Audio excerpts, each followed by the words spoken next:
Napakaganda mga kababayan yung naging statement ni Speaker Martin Romualdez. May relasyon dito sa binubuo na Japan-Philippine Alliance po, Military Alliance. Yung tulad po baga sa Mutual Defense Treaty ng Amerika.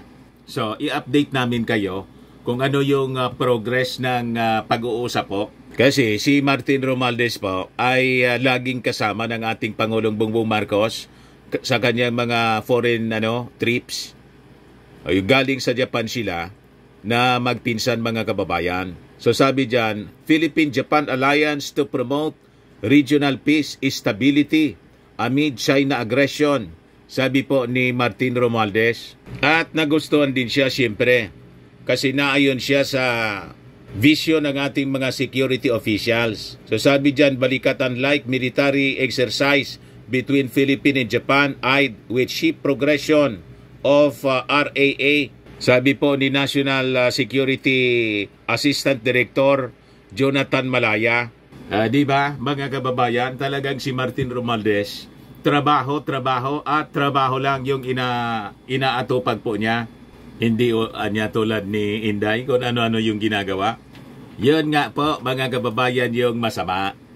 But before ko ibigay sa inyo yung full story, click subscribe muna dito sa ating YouTube channel and hit the notification bell para lagi po kayong updated sa mga kaganapan dito sa ating bayan.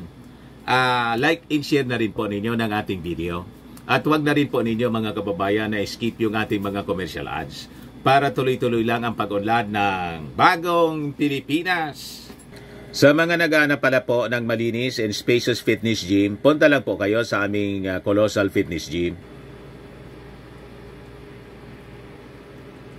We also offer Grab car rental with our brand new 2023 model ng Toyota Innova. We also accept booking for those who are planning to travel via PAL, Cebu Pacific and other airline companies, local and international, and bills payment for Meralco bills, PLDT, etc. Ang Colossal Fitness Gym is located at 3rd floor, Security Bank Building, Lanco Business Park, Legazpi City, Albay. For inquiries, look for Jilon Maravillas. Contact number 0966-802-0949.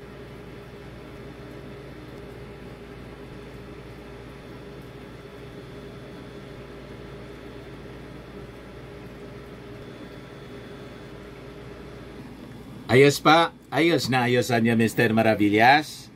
Ito na yung leader mga kababayan kung saan insecure na insecure yung mga DDS.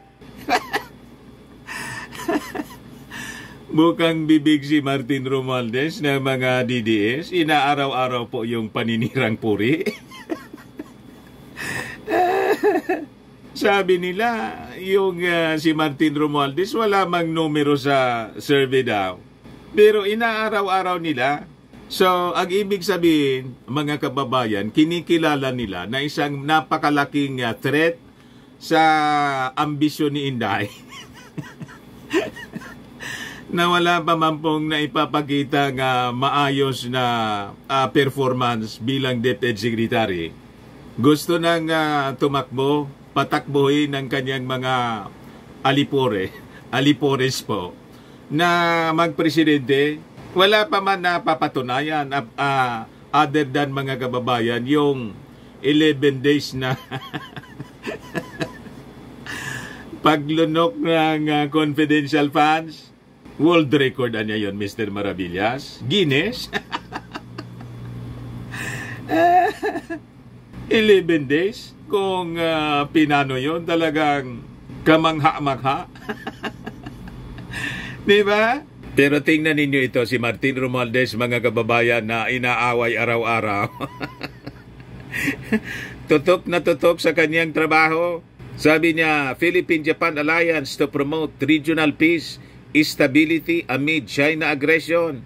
Si Inday niya, Mr. Maravillas, wala man lang statement tungkol sa issue ng West Philippine Sea ng China. Ang statement niya, suporta doon sa mga fake news peddlers. Di ba? Sablay nga po, laging sablay. Tapos yung statement niya, yung pagkontra sa peace talks. O, sabi dito sa balita, Speaker Martin Romualdez expressed strong support for President Ferdinand Marcos Jr.'s position on the importance of stronger international alliances para ma-maintain po yung katahimikan, stability dito po sa South China Sea at saka sa rehiyon. So we have our peacemakers po. Ang mga peacemakers po, yung ating Pangulo at yung kanyang pinsan. At saka yung mga members ng ating gabinete, minus Inday. Romualdez made a statement in light of the ongoing talks between the Philippines saka yung Japan sa tinatawag na Reciprocal Access Agreement for the deployment of military forces amid escalating tension in the West Philippine Sea. So sa susunod na mga araw mga kababayan, makikita natin dito sa ating bansa tulad ng Amerika, yung mga Amerikanong sundalo, makikipag-military exercise sa atin po dito bilang paghanda sa masamang plano nito mga Chino. The collaboration between the Philippines and Japan as well as our alliance with the like-minded nations is crucial in addressing the growing challenges we face in the region, sabi ng malamang susunod na Pangulo. Ingaman niya kasi Mr. Maravillas, yung gatong ng gatong. Nagjo-joke man lang po ako. Pinatulan po ni Maudigs at saka ng mga DDS. Wala man pong ganong announcement si Martin Romualdez na kasi nga po, napakatagal pa yung 2028. Sigurado si Martin po, 2025, tatakbo for re-election as congressman. At malamang, siya pa rin ang babasbasan ng ating Pangulong Bongbong na maging Speaker of the House para sigurado siya na hindi ma-impeach yung ating Pangulo. Kasi po, pag inambisyonan yung speakership, malamang may mag-ambisyon po. Di ba? Tulad ng nangyari po kay Erap, hindi maaari kaya guarded ng kanyang pinsang buo ni Martin Romualdez, yung ating Pangulong Bongbong. Kaya yung lahat ng action po sa Congress, approve ng ating Pangulo. Nagsalita na po sa confidential fund, sabi ni Pangulong Bongbong kahapon. That is settled issue na siya. Kasi ang nag-initiate niyan mismo, si Inday. Sabi niya ni Inday mismo na hindi na siya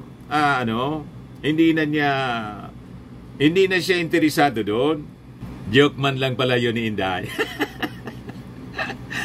Masama ang loob pati ng kanyang mga supporters. Kaya sabi po ni Martin, it is evident that the complexities of the current geopolitical climate, particularly the aggressive actions of China in the South China Sea, require robust and cooperative solutions.